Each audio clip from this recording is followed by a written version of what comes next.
Even government officials and those sympathetic to the Tinubu government say Nigerian workers are grappling with multiple challenges. These challenges include soaring living costs, wages that cannot take the workers home, and rising insecurity, all of which make the work life unrewarding. The Tinubu administration has also faced criticism for its approach to addressing Nigeria's economic challenges, with many feeling that the federal government's rhetoric and reassurances do not match expected improvements. The citizens are left to endure prolonged hardship. Many Nigerians are struggling with the harsh realities of daily life, marked by rising inflation, declining purchasing power, and increased hardship. The Tinubu administration, however, maintains an optimistic position while implementing policies which seem to further strain the working class, exacerbating their economic burdens. In this economic storm, the civic space is our lifeline, the arena to redirect governance. Neoliberalism and anti-worker policies loom large, but we cannot falter. As Karl Marx warned, the emancipation of the working class must be the act of the working class itself. Our task is clear: unite, organize, engage, and reject division. Embrace solidarity, reject fear, embrace courage, reject despair, embrace hope. We must push back against forces dragging Nigeria downwards. The ingredients we endure: job insecurity, stagnant wages, unsafe workplaces will persist unless we reclaim the civic space. You set aside on a particular day to celebrate yourselves and try to leave the problem behind. Even those that are earning far above minimum wage, because they have brothers that doesn't have job, they have sisters that doesn't have job, because we don't have social health care. They have parents that are looking for job, parents that are sick that needs to be catered for the hospital. Even if you earn 2 million naira per month, you see that it is still nothing, because you have to cater for a lot of people that are around you. So that is really the challenge. So irrespective of what you earn, there is a challenge in the country, there's a challenge in the economy, there's a problem that must be resolved. Challenges, yes, we have challenges, serious challenges that have not been able to be resolved. The reason, I don't know why the government are turning deaf ears to the workers. Before you become a government, you must have workers, and their challenges must be addressed. But up till this moment, you see that we keep on postponing the answers to the workers' question up till this year. According to data from the National Bureau of Statistics (NBS), workers have borne the brunt of poor government policies between 2024 and 2025, experiencing worsening inflation, reduced purchasing power, and increasingly unaffordable basic goods and services. Moreover, the World Bank projects that an additional 13 million Nigerians will likely fall below the poverty line by the end of 2025 due to persistent inflation, bringing the total to 142 million Nigerians living in poverty. The 70,000 minimum wage approved by the federal government in 2024, which is yet to be fully implemented, is still insufficient to boost workers' purchasing capacity due to the escalating cost of living and deteriorating social conditions. The situation is made worse by some state governments' failure to pay the minimum wage, leaving workers struggling to make ends meet. For the past years, we talk of minimum wage of 30,000 naira. 30,000 naira minimum wage. It was long overdue and was reviewed to 70,000 minimum wage. And up till this moment, many states have not paid. Many states are battling with strike with workers, they have not paid. We thought when the president accept to pay minimum wage, to just go down the ladder. But to my dismay, we discover they are giving governors opportunity to negotiate again. What are you negotiating? Something that has become a law. To me, if the president wants to make it right, it's just to give a direct matching order for everybody to pay because it's a law. And the governor that have not paid, I think he should be it's impeachable offense. The union wants to push further. The last resort of the union is to embark on strike to get what it wants. But even the workers themselves have issues. When you call them out, they will tell you either their father is sick, or they forgot their biro in the office, they want to go back to the office, or they forgot their charger. They don't even want to cooperate with us. That is the most challenging thing we find ourselves in this country. You let anything go. You don't want to fight for your right because you don't want to die. You don't want to be queried. You don't want to be this. Then how do you get your right? The union are doing their best. Even we are called names, but we know the challenges we are facing. And the rulers knows us better. The moment things like this come, they know what to tell one or two persons, and the whole thing will be broken down. It will surprise you that you embark on strike, the government will buy your members, give them money to come and challenge you.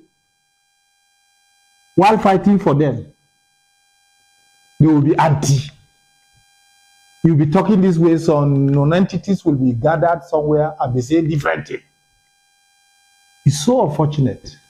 While government claims its policies are bearing fruit, the experience of the Nigerian worker seems to tell a different story.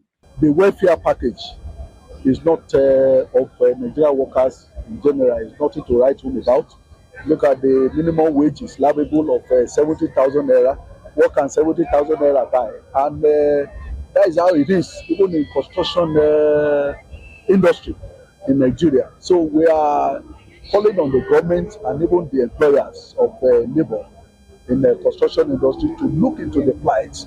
As you rightly said, the construction workers, they build the nation, and if you want to see how a nation is progressing, how developed a nation is, just look at the construction.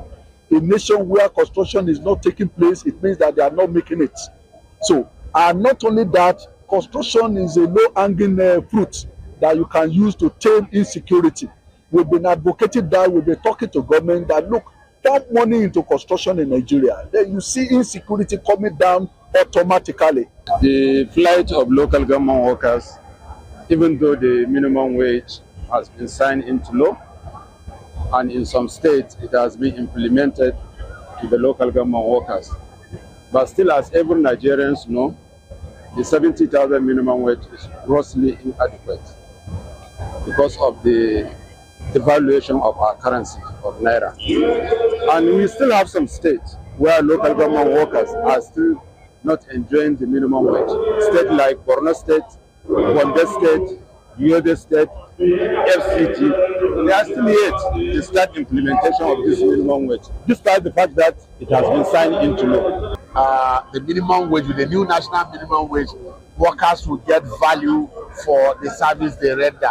Don't forget, the most valuable resource in any economy is the worker, because it's the worker that creates the wealth. So from that standpoint, you will agree that the worker is significant in nation building. Having said that, it is not yet uhuru, because the minimum wage as it is today cannot sadly buy a bag of rice.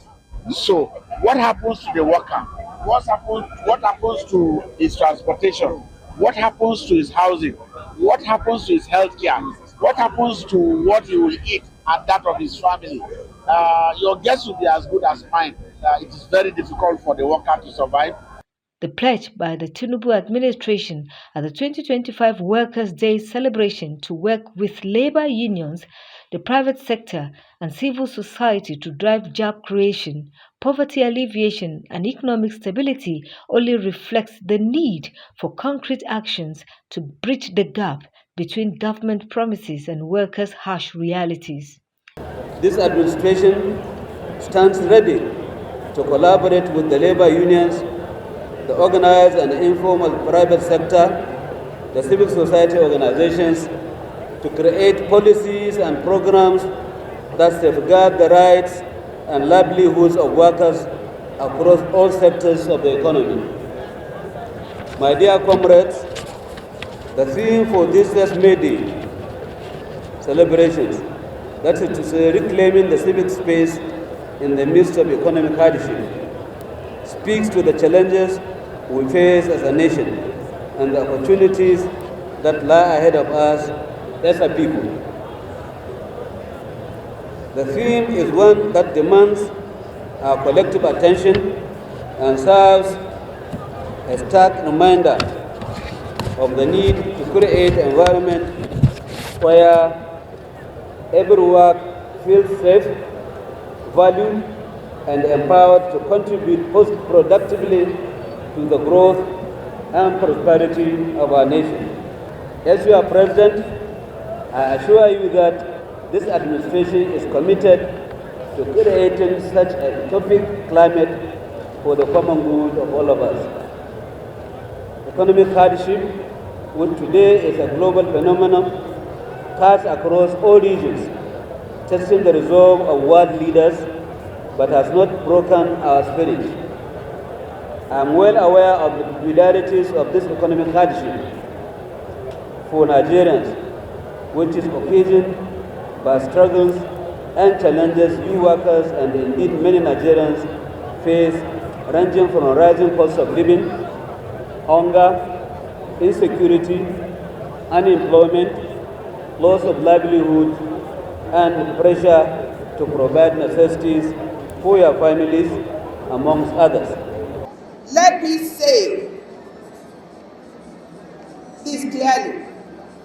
Your voices are heard, your concerns are valid, and your resilience is deeply respected.